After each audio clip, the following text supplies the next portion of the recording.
ಉತ್ತರ ಪ್ರದೇಶದಲ್ಲಿ BSPO SPO ಅಧಿಕಾರದಲ್ಲಿ ಇದ್ದಿದ್ರೆ ಅಥವಾ AAP ಅಧಿಕಾರದಲ್ಲಿ ಇದ್ದಿದ್ರೆ ಕೇಂದ್ರದಲ್ಲಿ ಕಾಂಗ್ರೆಸ್ ಅಧಿಕಾರ ಅಥವಾ UPA ಅಧಿಕಾರದಲ್ಲಿದ್ದು ಈ ಹಗರಣ ನಡೆದಿದ್ರೆ ನಿಮ್ಮ ವೇದವ್ಯಾಸ ಕಾಮತ್ರು ಮಂಗಳೂರಿನ ರಸ್ತೆ ಮೇಲೆ ಉರುಳು ಸೇವೆ ಮಾಡ್ತಿದ್ರೆ ಎಲ್ಲ ಹೇಳಿ. ಶೋಭಾ ಕರಂದ್ಲಾಜೆ ಅವರು ಒಂದು ದಿಕ್ಕಿನಿಂದ, ಸದಾನಂದ ಗೌಡರು ಒಂದು ದಿಕ್ಕಿನಿಂದ ಬಂದು ಗಲಾಟೆ ಮಾಡ್ತಿದ್ರೆ ಎಲ್ಲ ಹೇಳಿ. ಮಾಜಿ ಸಂಸದರಾದಂಥ ನಳಿನ್ ಕುಮಾರ್ ಕಟೀಲ್ ಅವರು ಬಟ್ಟೆ ಹರ್ಕೊಂಡು ಕೂಗಾಡ್ತಿದ್ರೆ ಎಲ್ಲ ಹೇಳಿ. ಎದೆ ಒಡ್ಕೊಂಡು ಬೀದಿ ಮೇಲೆ ತಿರುಗ್ತಿದ್ರೆ ಎಲ್ಲ ಹೇಳಿ.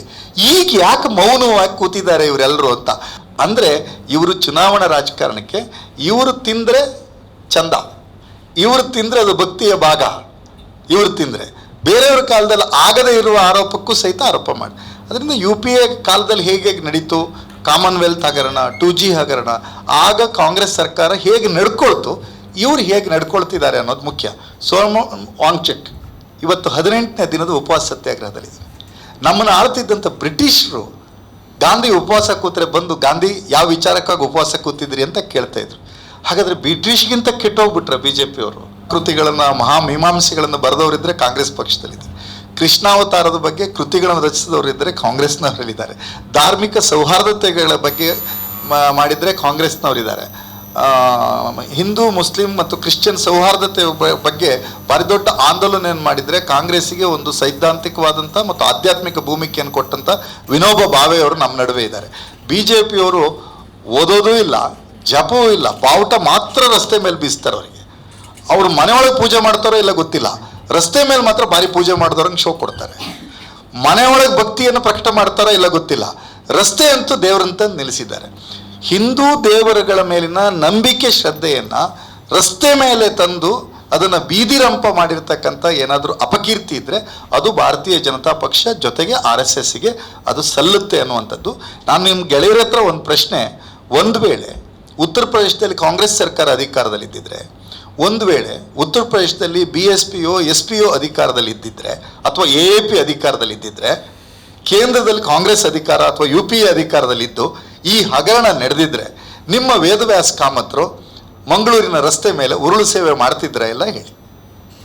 ಶೋಭಾ ಕರಂದ್ಲಾಜೆ ಅವರು ಒಂದು ದಿಕ್ಕಿನಿಂದ, ಸದಾನಂದ ಗೌಡರು ಒಂದು ದಿಕ್ಕಿನಿಂದ ಬಂದು ಗಲಾಟೆ ಮಾಡ್ತಿದ್ರೆ ಎಲ್ಲ ಹೇಳಿ.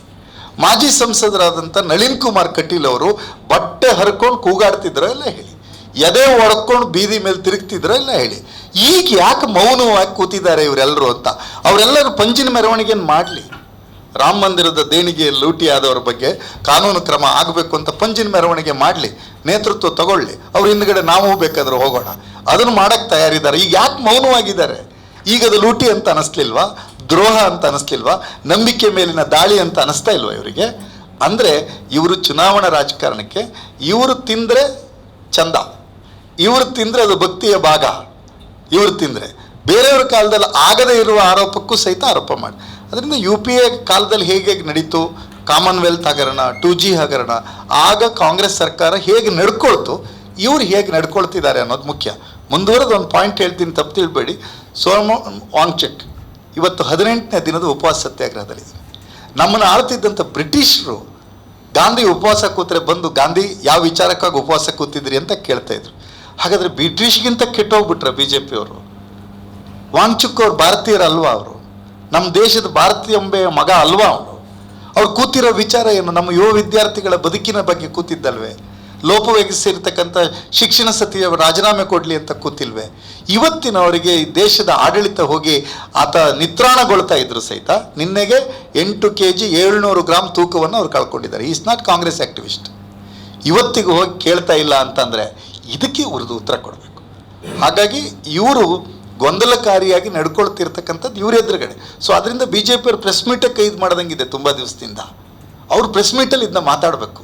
ರಾಮ ಮಂದಿರದ ಹಣ ಲೂಟಿ ಮಾಡಿದ್ದು ಮಾತಾಡುವೆ. ಮಂಗಳೂರಿನ ಜನ ದುಡ್ಡು ಕೊಟ್ಟಿಲ್ವೇ? ಎಲ್ಲ ಪಕ್ಷದವರು ಕೊಟ್ಟಿಲ್ವೇ? ಕೊಟ್ಟಿದ್ದಾರೆ.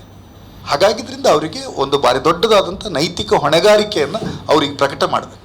ನಮ್ಮ ಕಾರ್ಯಕ್ರಮಗಳನ್ನು ನೀವು ನೋಡ್ತಾ ಇದ್ರೆ ನಮ್ಮ ಚಾನೆಲ್ ಅನ್ನ ಸಬ್ಸ್ಕ್ರೈಬ್ ಮಾಡಿ, ಪಕ್ಕದ ಬೆಲ್ ಐಕನ್ ಒತ್ತಿ ನಮ್ಮನ್ನ ಬೆಂಬಲಿಸಿ.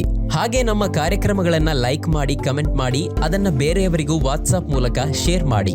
ನೀವು ಹೀಗೆ ಮಾಡಿದಾಗ ನಮ್ಮ ಚಾನೆಲ್ ಇನ್ನಷ್ಟು ಮತ್ತಷ್ಟು ಜನರಿಗೆ ತಲುಪಲು ನೀವು ನಮ್ಮೊಂದಿಗೆ ಸಹಕರಿಸಿದ ಹಾಗಾಗುತ್ತೆ. ಇದು ನೀವು ಯಾವುದೇ ಖರ್ಚಿಲ್ಲದೆ ಕೆಲವೇ